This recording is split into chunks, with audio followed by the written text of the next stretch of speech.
बलौदा बाजार के अमेरा स्थित शुभम ट्रेडर्स में सोमवार देर रात भीषण आग लग गया। आग से 1.25 करोड़ के नुकसान की आशंका जताई जा रही है। शुभम ट्रेडर्स रायपुर बलौदा बाजार मुख्य मार्ग पर पलारी ब्लॉक के ग्राम अमेरा में है। दुकान में बोरवेल मशीन, पंप और बोर खनन करने वाले सामान रखे गए थे। आग ने सभी सामान को अपनी चपेट में लिया है और दुकान में रखा सारा सामान जलकर खाक हो गया। जानकारी के अनुसार अमेरा निवासी देवनाथ साहू शुभम ट्रेडर्स का संचालक है। शाम के करीब 7:45 बजे अपनी दुकान बंद करके घर गया था। उसका घर उसी परिसर में दुकान के पीछे ही है। कुछ ही देर बाद उन्हें आसपास के लोगों के द्वारा फोन आया कि उसकी दुकान में आग लगी है। तुरंत वापस लौटा। शटर बंद होने के कारण आग ने भीषण रूप धारण कर लिया था। लोगों की मदद से उसने आग बुझाने की कोशिश की, लेकिन आग ने भीषण रूप ले लिया था। तुरंत फायर ब्रिगेड को सूचना दी गई। तत्काल 4 गाड़ियां मौके पर पहुंची। करीब 4 घंटे की कड़ी मशक्कत के बाद आग पर काबू पाया गया। आग की लपटें दुकान की छत और बालकनी तक पहुंच गई थी। दुकान के मालिक देवनाथ साहू ने बताया कि वे घटना से 10 मिनट पहले ही घर पहुंचा था। उन्हें आग लगने की जानकारी मिली। कहा कि शॉर्ट सर्किट के कारण आग लगी है, जो दुकान के काउंटर से शुरू हुई। उसकी दुकान 2 मंजिली है। आग बालकनी तक पहुंची। वहां ऑयल का कंटेनर रखा हुआ था। उसमें आग लगने के कारण पूरे दुकान का सामान ही धू धू कर चलने लगा।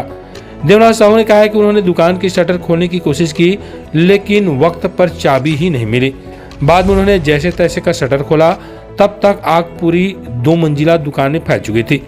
दुकानदार ने बताया कि शॉप में रखा हुआ oil label, wire, submersible pump, tool pump, borewell machine, pipe, spare parts, oil और सर्विस वायर पूरी तरीके से जल चुके हैं।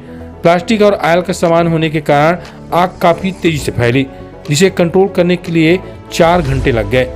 सोमवार रात 12:30 बजे के करीब आग पर काबू पाया जा सका था। आग लगने से दुकान पूरी तरीके से जर्जर हो चुकी है, जो कभी भी गिर सकती है। बिल्डिंग में दरारें आ गई है, प्लास्टर भी उखड़ गया है। वहीं दुकान में 15 फीट की दूरी पर ही पूरा परिवार रहता था, जो बाल बाल बच गया। पड़ोसियों और आसपास के लोग भी दहशत में हैं, क्योंकि आग इतनी भीषण थी कि उसके दूसरी दुकानों और घरों में भी फैलने का खतरा था।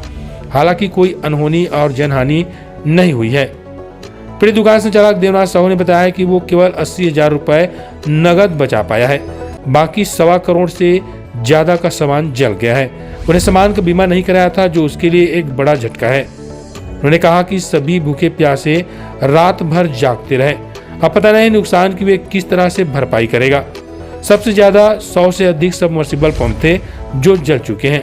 एक सबमर्सिबल पंप 40,000 रुपए का था। इस तरह 40 लाख रुपए का तो सिर्फ सबमर्सिबल पंप का ही होता है। उसके साथ बाकी सामान और दुकान के सारे दस्तावेज भी आग के हवाले हो गए। बता दें कि ये पलारी ब्लॉक की सबसे बड़ी बोरवेल मशीन की दुकान थी। बने जिला प्रमुख व ब्लॉक प्रमुख रिपोर्टर और पाए मौका प्रदेश की सबसे बड़ी news channel Chhattisgarh express news के साथ जुड़ने का। छत्तीसगढ़ की सभी खबरें देखने के लिए देखते रहिए छत्तीसगढ़ एक्सप्रेस न्यूज। सब्सक्राइब करें और बेल आइकन दबाना ना भूलें।